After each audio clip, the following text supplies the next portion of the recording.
atau pajak pertambahan nilai merupakan pajak yang dikenakan atas setiap transaksi pembelian oleh customer kepada PKP atau pengusaha kena pajak yang membeli BKP atau menggunakan JKP.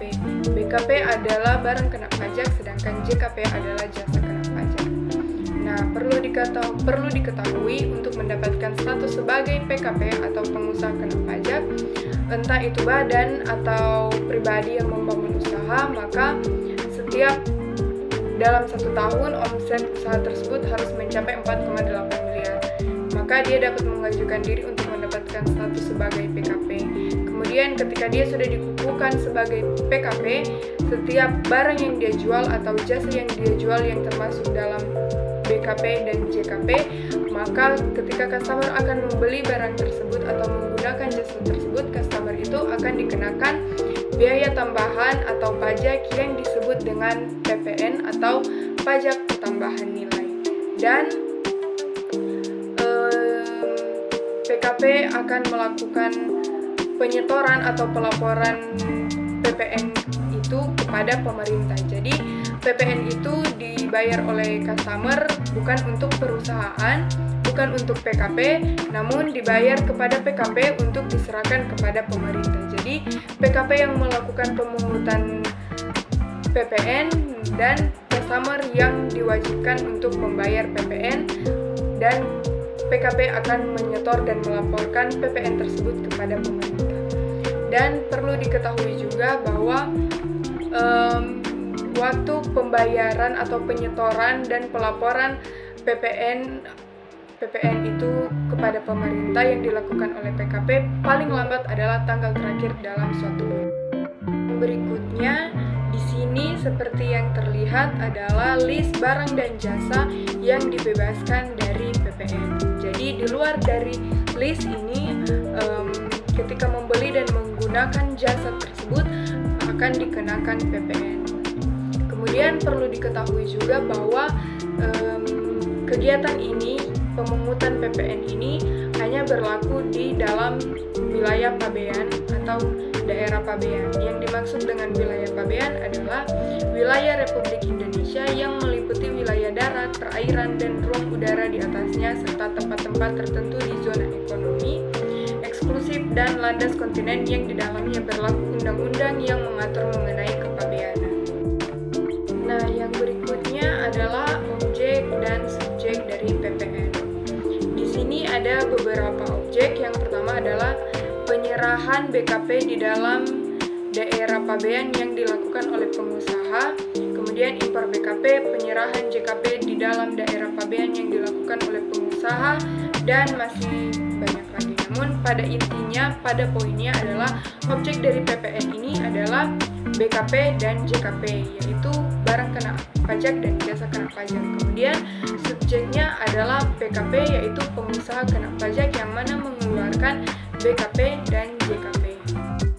Kemudian tarif dari PPN ini adalah 11%, namun akan dinaikkan menjadi 12% paling lambat pada tahun 2025 tanggal 1 Januari.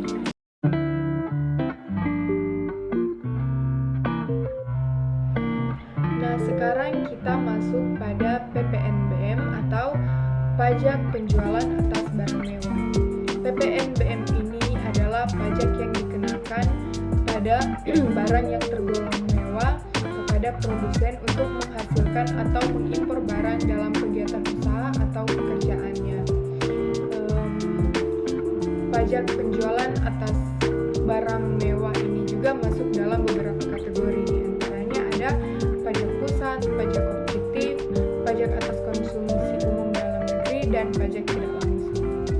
Nah, adanya pajak penjualan barang mewah ini atau PPNBM bertujuan untuk mengendalikan konsumsi masyarakat dalam kepada barang mewah, untuk membeli barang mewah, dan melindungi perusahaan atau produsen barang mewah dalam negeri dan masuknya barang impor mewah. Tidak hanya itu, PPNBM juga berfungsi menjamin penerimaan negara serta sebagai pajak penyeimbang antara konsumen dengan penghasilan rendah dan konsumen dengan penghasilan tinggi.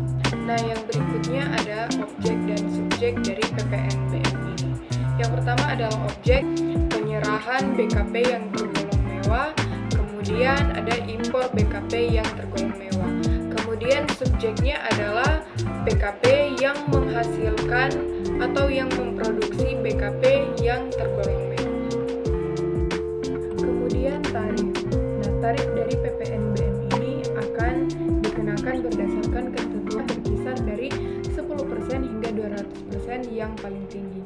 Pengenaan tarif tersebut akan digolongkan berdasarkan kategori barang yang tergolong mewah.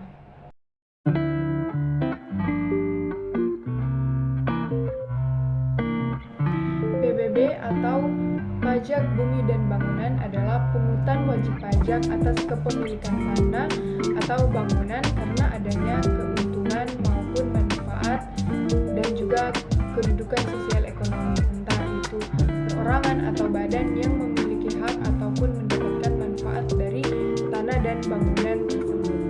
Nah, jenis pajak PBB ini lebih kepada objeknya, yaitu tanah dan bangunannya, bukan kepada subjeknya, yaitu pemiliknya. Karena besarnya pajak ditentukan oleh jumlah objeknya, yaitu bangunan dan tanahnya, bukan kepada subjek. Seperti yang sudah saya katakan tadi, yaitu objek dan subjek dari PPB ini adalah objek adalah tanah dan bangunan, sedangkan subjeknya adalah pemiliknya. Nah, yang pertama adalah objek. Objek PBB ini terbagi atas dua, yaitu objek bumi dan objek bangunan. Sebagai contoh, objek bumi adalah lahan, tanah, sawah, perkebunan, ladang, dan lain sebagainya. Sedangkan objek bangunan adalah rumah, gedung, dan sejenisnya. Dan untuk subjeknya adalah pemilik dari objek-objek yang sudah saya sebutkan tadi, yaitu pemilik dari rumah, pemilik lahan, pemilik sawah, dan lain sebagainya. Namun tidak semua lahan atau bangunan akan dikenakan pajak atau PBB. Seperti yang ada di sebelah sini, ini adalah beberapa contoh lahan dan bangunan yang tidak akan terkena PBB atau yang dikecualikan. Nah, seperti kuburan, lahan kuburan, rumah ibadah, hutan, dan lain sebagainya. Dan untuk tarif dari PBB ini adalah 0,5% dari nilai jual kena pajak atau NJKP.